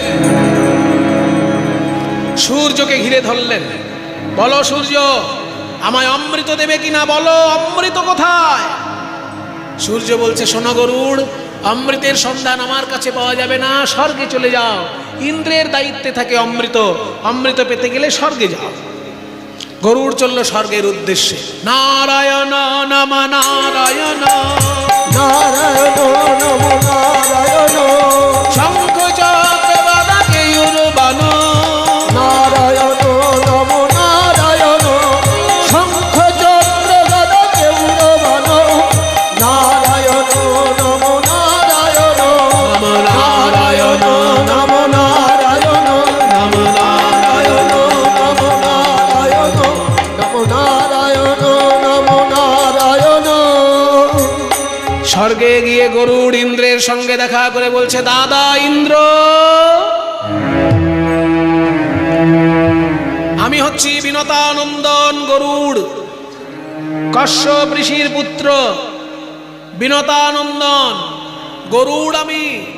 আমাকে তুমি অমৃত দাও, আমার মায়ের দাসীবৃত্তি মুক্তি ঘটানোর জন্য আমার অমৃত চাই। ইন্দ্র বলে, ওরে আমার কে রে, এসেই বলে অমৃত দাও। কোথাকার এক পাখি, পাখি এসে বলছে অমৃত দাও, দিয়ে দেবো। আর দুদিন পরে একটা ইঁদুর এসে বলবে আমায় অমৃত দাও, আরে দুদিন পরে একটা আরশোলা এসে বলবে আমায় অমৃত দাও। এটি কি অত সহজ জিনিস নাকি যে আসবে তাকেই দিয়ে দেবো? হ্যাঁ গরুড়, অমৃত পাওয়া যাবে না, অমৃত দেবতাদের জন্য। শোনো দাদা, আবার দাদা বলে, তুই একটা পাখি আর আমি হচ্ছি দেবরাজ ইন্দ্র। বলে আমি পাখি হলেও আমি যার ছেলে, তুমি দেবরাজ ইন্দ্র হলেও তুমি তারই ছেলে। এইগুলো একটু বুঝে নেওয়া দরকার। এইসব জিনিসগুলো কিন্তু আমাদের কাছে অনেকের কাছেই ক্লিয়ার নয়। গরুড় এবং ইন্দ্র এদের বাবা এক, মা আলাদা। বাবা হচ্ছে কশ্যপ ঋষি। ইন্দ্রেরও বাবা কশ্যপ, গরুড়েরও বাবা কশ্যপ। ভাই একটু আড়ালে গিয়ে বাচ্চা, অত সামনে ঘুরিয়ে ঘুরিয়ে পেছনে আরো তিন মতন। আচ্ছা কি বলছিলাম, কশ্যপ ঋষির পুত্র দুইজনাই। কশ্যপ ঋষির ছেলে হচ্ছে ইন্দ্র, আর কশ্যপ ঋষির আর এক ছেলে হচ্ছে গরুড়। এদের মা আলাদা, বাবা এক। ওই যে বললাম 13 জন স্ত্রী, 13 জন স্ত্রীর মধ্যে প্রথম স্ত্রীর নাম অদিতি। ওই অদিতির পুত্র হচ্ছে ইন্দ্র, ওই অদিতির পুত্র হচ্ছে বিষ্ণু। বিষ্ণু মানে নারায়ণ যিনি, তিনিও ওই অদিতিরই পুত্র। ওই অদিতিরই পুত্র হচ্ছে সূর্য, সব অদিতির থেকে আসছে। তাই অদিতির পুত্র ইন্দ্র, উপেন্দ্র, সূর্য। আর এদিকে বিনতার পুত্র হচ্ছে গরুড়। বিনতা, অদিতি এরা সবাই কশ্যপ ঋষির স্ত্রী। তাই শোনো দাদা ইন্দ্র, তুমি আমাদের দাদা, আমি তোমার ভাই। তুমি দেবতার রাজা, আমি পাখিদের রাজা। তুমি আমাকে অবজ্ঞা করতে পারো না, আমি তোমার ভাই। ভাইয়ের অধিকারে চাইছি অমৃত দাও, যদি না দাও যুদ্ধ করে আমি অমৃত নিয়ে যাব।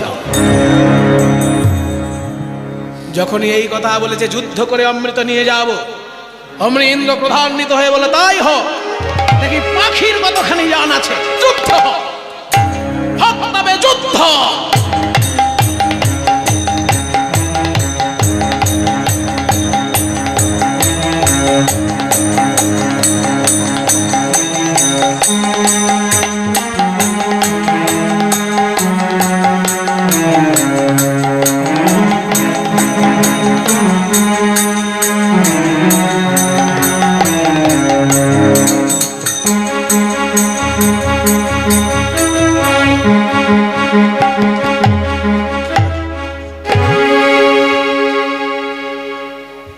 ছুড়ে দিল কি জানেন? অ্যাসিড না, ভালো রসিক শ্রোতা পেয়েছে বলে অ্যাসিড। অ্যাসিড না, দধিচি ঋষির হাড় দিয়ে তৈরি বজ্র। যখনই বজ্র ছুড়ে দিল, গরুড় কিন্তু জানে এই বজ্র সাধারণ কোনো অস্ত্র নয়, দধিচি ঋষির হাড় দিয়ে তৈরি, কথা বলে। সেই জন্য আমার সম্মান করা উচিত। কি সম্মান করলেন গরুড়? নিজের শরীর থেকে, ডানার পালক থেকে একখানা পালক খসিয়ে নিয়ে দধিচি মুনির নাম করে উৎসর্গ করলেন। যেই একখানা পালক খসিয়ে নিয়ে দধিচির নাম করে উৎসর্গ করেছে, অমনি ওই বজ্র এসে পালকটিকে আঘাত করে পালকটিকে পুড়িয়ে ছাই করে দিল। গরুড়ের কিচ্ছু হলো না, গরুড় রক্ষা পেল দধিচি ঋষিকে সম্মান করে। ইন্দ্র তখন হাত জোড় করে বলছে, ভাই আর আমি যুদ্ধ করব না, কারণ বজ্র যেখানে ফিরে এসেছে আর আমার যুদ্ধ করার উপায় নেই। তবে শোন ভাই, অমৃতের হাঁড়ি আমি তোকে দিতে পারি, কিন্তু তুই সাপগুলোর জন্য অমৃত নিয়ে যাচ্ছিলিস বলে আমি দিচ্ছিলাম না। সাপেরা যদি অমৃত খেয়ে একবার অমর হয়ে যায় বাবা, আর কাউকে বাঁচতে দেবে? সেই জন্য আমি দিচ্ছিলাম না। তবুও তুই মায়ের দাসী বৃত্তি মুক্তির জন্য চাইছিস, অমৃত নিয়ে যা। একটা জিনিস বলবি ওদেরকে, কুশের আসন তৈরি করো, আমি অমৃতের হাঁড়ি রাখবো। যখনই কুশের আসনের উপর অমৃতের হাঁড়ি রাখবি, ওদেরকে দেখিয়ে দিবি, ওই দেখো অমৃতের হাঁড়ি। যদি বলে অমৃত কিনা চিনব কি করে? মরা ঘাসের উপর একটু অমৃত ছিটিয়ে দিবি, অমনি মরা ঘাস বেঁচে উঠবে। দেখিয়ে দিবি অমৃত, তারপরে বলবি ওই অমৃতের হাঁড়ি আছে, তোমরা মাকে মুক্ত করো। যেই মাকে তোর মুক্ত করে দেবে, অমনি সবার অলক্ষ্যে আমার ছেলে জয়ন্ত, ইন্দ্রের ছেলে ছিল জয়ন্ত, ওই আমার ছেলে জয়ন্ত গিয়ে ওই অমৃতের হাঁড়ি নিয়ে চলে আসবে, কেউ দেখতেই পাবে না। কারণ জয়ন্ত অদৃশ্য হতে পারে, অদৃশ্য হওয়া সবার দ্বারা সম্ভব হয় না। মিস্টার ইন্ডিয়া সিনেমা দেখেছেন আপনারা? মিস্টার ইন্ডিয়া বলে একটা সিনেমা আছে, দেখবেন ওইখানে অদৃশ্য হতে একটা সেই ঘড়ির মতন যন্ত্র পরে অদৃশ্য হয়ে নানা রকম ভালো কাজ করছে, মন্দ কাজ নয়, ভালো কাজ করছে। তা আমার ছেলে ইন্দ্রের ছেলে জয়ন্ত, সে অদৃশ্য হয়ে গিয়ে ওই অমৃতের হাঁড়ি নিয়ে চলে আসবে। ব্যাস, ওরা অমৃতও পেল না, কিন্তু তোর মায়ের দাসীবৃত্তি মুক্তি হয়ে যাবে। এই বুদ্ধি করে গরুড়কে অমৃতের হাঁড়ি দিয়ে পাঠালেন ইন্দ্র। সেই সময় গরুড় অমৃতের হাঁড়ি আনতে গিয়ে এই কদম গাছের উপর অমৃতের হাঁড়িটি রেখেছিল। এই সেই গাছ প্রভু, একটু বিশ্রাম নেবার জন্য যখন গরুড় অমৃতের হাঁড়ি এই গাছে রেখেছিল, এই গাছে রাখার জন্য অমৃতের হাঁড়িটা টলে গিয়ে এক বিন্দু অমৃত এই গাছে পড়ে যায়। সেই জন্য সত্যযুগ থেকে এই গাছ অমর। আপনারা যখন বৃন্দাবন যাবেন অবশ্যই দেখবেন এই গাছটি, এখনো সেই গাছ সেই রকমই আছে, বাড়েও না আর বুড়োও হয় না। এই গাছটা একটা আশ্চর্য গাছ। সত্যযুগের গাছ বলে যে মানে এক কাঠা জায়গা নিয়ে হয়েছে তা কিন্তু নয়, অতি সাধারণ গাছের মতনই একটা গাছ, কিন্তু বাড়েও না বুড়োও হয় না। বয়স্ক বয়স্ক বৈষ্ণব তারাও বলেছে আমরা ছোটবেলা থেকে এইরকমই দেখছি। সত্যযুগের গাছ একভাবে রয়েছে ওই কদম্ব ঘাটে, অমৃতের স্পর্শ পেয়ে সে অমর হয়ে আছে। প্রভু যখনই মহাপ্রভুকে এই কথা বলেছেন, অমনি মহাপ্রভু কালীয় দমন লীলা স্মরণ করে, মা যশোদার কাঁদা বদন স্মরণ করে, শ্রীদাম সুদামের কাঁদা বদন স্মরণ করে ব্যাকুল প্রাণে কাঁদছেন প্রভু আমার। বলে কাহা মোর মাতা,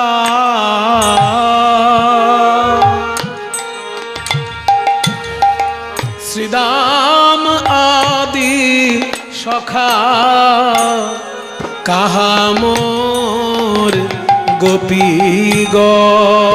প্রভু আমার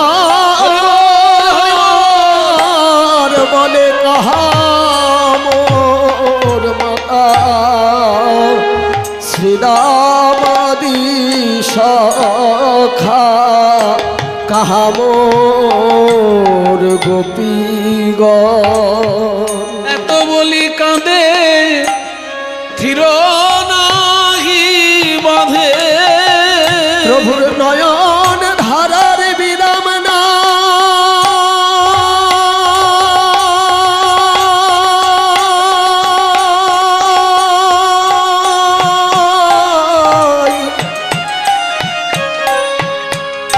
আজ পুরবের ভাব মনে পড়ে,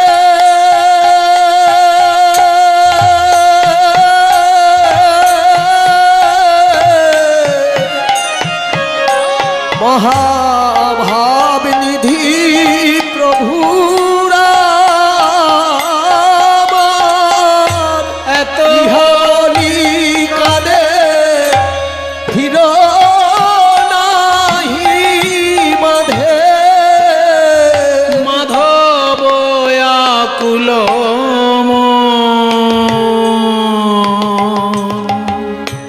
পদকর্তা মাধব দাস মহাপ্রভুর এই ভাব দর্শন করে বর্ণনা করলেন।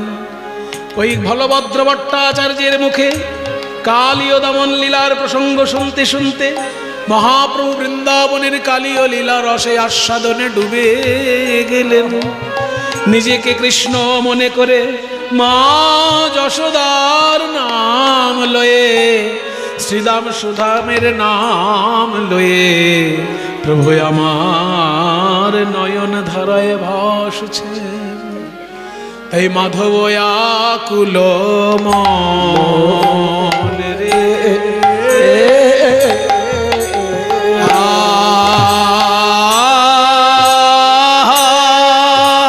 ও মরিয়া মরিয়া মরিয়া আকুল মন রে।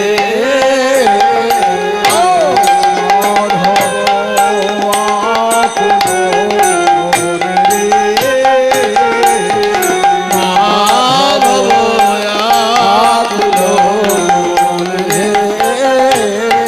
ও মাধব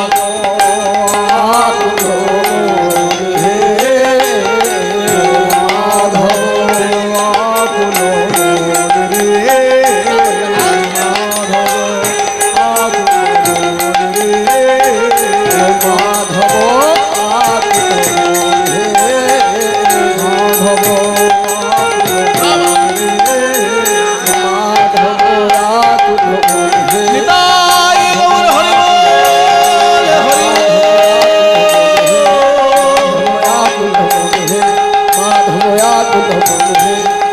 আকুল মন রে, আকুল মন মাধব।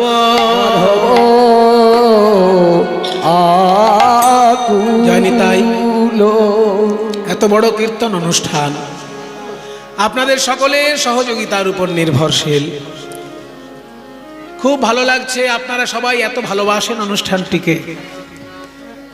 এটা আমাদের দরকার। আমাদের বঙ্গ সংস্কৃতির একটা বিরাট বড় সম্পদ হচ্ছেন জ্ঞানদাস, তাই তার উদ্দেশ্যে এই বিরাট অনুষ্ঠানে আপনারা সমবেত হয়েছেন।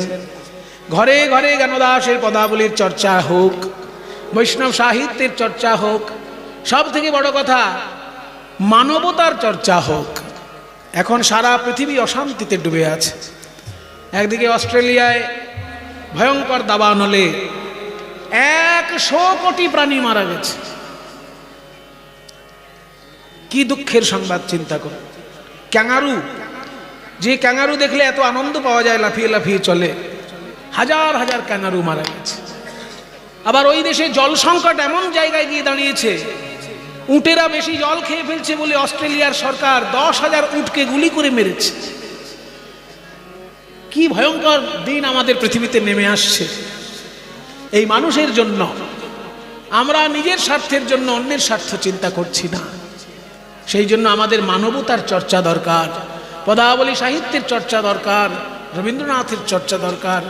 বাংলার ভারতবর্ষের যে মূল শিক্ষা মানবতার শিক্ষা, সেখান থেকে আমরা যেন ফিরে না আসি। জ্ঞানদাসের পদাবলী শুধু হিন্দুদের বিষয় এটা যেন আমরা না ভাবি। বাংলা ভাষায় যে কথা বলবে, সে যে জাতের লোক হোক, যে সম্প্রদায়ের লোক হোক, সকলের হৃদয়ের মণিকোঠায় থাকবে জ্ঞানদাস। কারণ জ্ঞানদাস বাঙালির কবি, শুধু হিন্দুর নয়, শুধু ব্রাহ্মণের নয়, বাঙালির কবি। বাংলা ভাষায় যে কথা বলছো, বাংলা ভাষায় যে কিছু লিখছো, জানবে তারই মূল কবি হচ্ছে চণ্ডীদাস, জ্ঞানদাস। এদেরকে বাদ দিয়ে বাংলা ভাষা অসম্পূর্ণ, এটা যেন আমরা ভাবতে পারি। মানবতার চর্চা হোক। এত সুন্দরভাবে আপনারা সহযোগিতা করছেন এই অনুষ্ঠানে, খুব ভালো লাগছে। কীর্তন কমিটির ভক্তগণ আপনাদের কাছে যাবে, যে যেমন পারবেন সহযোগিতা করুন। ওই যে ভাই যাচ্ছেন থালা নিয়ে, এই থালায় যে যেমন পারবেন কীর্তনের জন্য, এই সংস্কৃতির জন্য আপনারা দান করুন। এইবার আমরা বৃন্দাবনে যাই একটা হিন্দি ভজন গাইতে গাইতে।